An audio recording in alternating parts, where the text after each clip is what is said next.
మహానాడు అంటేనే టీడీపీకి ఓ పండుగ లాంటిది. ఈసారి ఆ మహానాడును నెల్లూరు జిల్లాలో నిర్వహించాలని పసుపు పార్టీ నిర్ణయించింది. గతేడాది కడప జిల్లాలో నిర్వహించింది.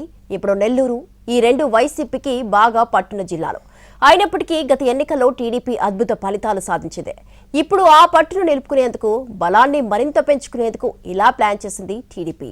పార్టీకి బలం పెద్దగా లేని చోట బలాన్ని పెంచుకునేందుకు, క్యాడర్లో ఉత్సాహం పెంచేందుకు మహానాడును మంచి అవకాశంగా తీసుకుంది తెలుగుదేశం పార్టీ. అందులో భాగంగా ఈసారి మహానాడును నెల్లూరు జిల్లాలో నిర్వహించబోతోంది. గత ఏడాది మహానాడు కడపలో జరిగింది. బేసిక్గా ఈ రెండు వైసీపీకి బాగా పట్టున్న జిల్లాలు. 2019 ఎన్నికల్లో ఈ రెండు జిల్లాలను వైసీపీ స్వీప్ చేసింది.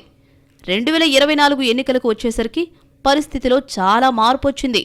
బాగా పట్టున్న నెల్లూరు జిల్లాలో వైసీపీకి ఒక్క సీటు దక్కకపోగా టీడీపీ క్లీన్ స్వీప్ చేసింది.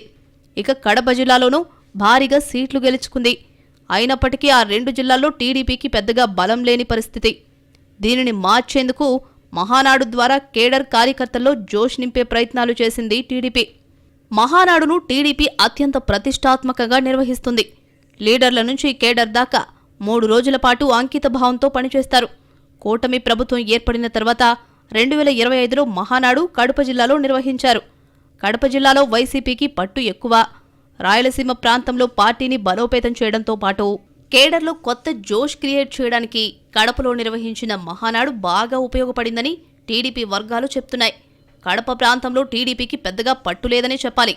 ప్రస్తుతం అధికారంలో ఉన్నా కూడా పూర్తి స్థాయిలో కేడర్ను బలోపేతం చేయలేని పరిస్థితి. కానీ మహానాడు నిర్వహించి ఒక ఇండికేషన్ పార్టీ వర్గాలకు పంపించారు చంద్రబాబు. సామాన్య జనంలో కూడా వైసీపీకి పట్టున్న ప్రాంతంలో టీడీపీ మహానాడు నిర్వహించిందనే చర్చ జరిగేలా టీడీపీ జాగ్రత్త పడింది. ఇప్పుడు కూడా మహానాడు విషయంలో టీడీపీ అవే జాగ్రత్తలు తీసుకుంటోంది. మహానాడు ఉత్తరాంధ్ర ప్రాంతంలో నిర్వహించాలని మొదట అనుకున్నారు. కానీ వచ్చే నెలలో ప్రధాని మోడీ పర్యటన ఉత్తరాంధ్రలో ఉండడంతో వేదిక మార్చారు. నెల్లూరు జిల్లాకు మహానాడు షిఫ్ట్ అయింది. గత ఎన్నికల్లో నెల్లూరు జిల్లా ప్రజలు టీడీపీని ఇతోధికంగా ఆదరించారు. పార్లమెంట్, అసెంబ్లీ అన్ని సీట్లు టీడీపీకి కట్టబెట్టారు. ఆ పట్టును నిలుపుకునేందుకు మహానాడు నిర్వహించబోతోంది టీడీపీ. ప్రస్తుత మహానాడుతో నెల్లూరు జిల్లా మొత్తంగా ప్రభావం చూపించేలా వ్యూహాలు రూపొందించుతున్నారు. కేడర్లో ఉత్సాహం పెంచి అసంతృప్తిని చల్లార్చి ముందుకెళ్లే ప్రయత్నాలు జరుగుతున్నాయి. వైసీపీ తన కంచుకోటల్లో మళ్లీ బలపడకుండా చేయాల్సిన ప్రయత్నాలన్నీ చేస్తోంది టీడీపీ. అందుకు మహానాడును ఒక వేదికగా మార్చుకుంది. నెల్లూరు మహానాడుతో ఆ జిల్లాలో టీడీపీ పరిస్థితి ఎలా ఉంటుందో చూడాలి.